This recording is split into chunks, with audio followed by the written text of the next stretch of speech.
Coucou les filles, bienvenue dans cette nouvelle vidéo. Aujourd'hui je vais vous montrer comment je fais mon twist out allongé sur cheveux secs. Alors il y a 2 jours j'ai fait mon shampoing, j'ai fait 6 grosses nattes dans toute ma tête. Je les ai nourries avec de la crème hydratante et du beurre de karité, que je les ai laissées sécher. Et ensuite je les ai défaits et j'ai fait toutes ces petites vanilles quand j'ai eu des cheveux complètement secs. Donc ça permet d'avoir des vanilles un peu plus étirées qui vont permettre de voir plus ma longueur. Alors quand tout ça est fait, je vais séparer ces vanilles juste une fois. Je ne vais pas séparer les brins individuels, il s'agit de conserver la définition qu'on a. Et vu que les cheveux n'étaient pas mouillés quand je les ai faites, je n'aurai pas beaucoup de définition si je les défais plus. Donc je défais juste une seule fois et je ne vais pas à nouveau séparer les brins individuels.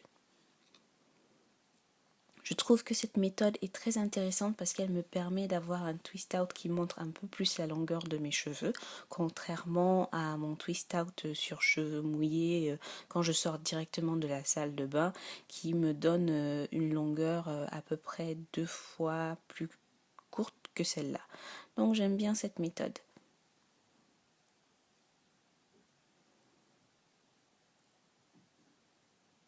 Là, je vérifie pour voir qu'il n'y a aucune tresse que j'ai oubliée, vu qu'elles sont tellement petites, il y a tellement de chances que j'en oublie, donc je fais le tour de ma tête pour vérifier que tout est bien défait.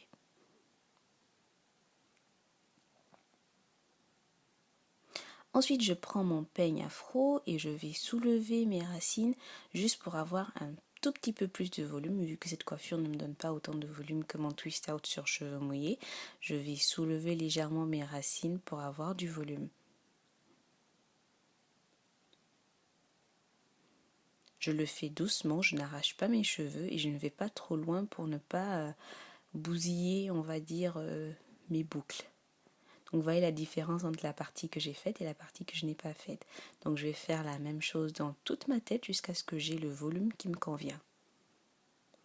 N'oubliez pas d'aller doucement et d'être très douce avec vos cheveux parce que si vous y allez trop fort ou si vous allez jusqu'au bout de la vanille, si vous tirez un peu trop loin, vous risquez de vous arracher les cheveux et aussi malheureusement de perdre toute la définition des boucles que vous avez pris autant de temps à faire.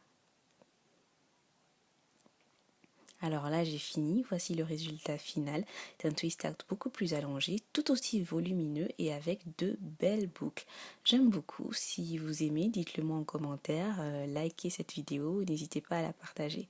Alors là j'ai mis juste quelques petites pinces pour sortir les boucles de mon visage et quelques bijoux et je suis prête à sortir.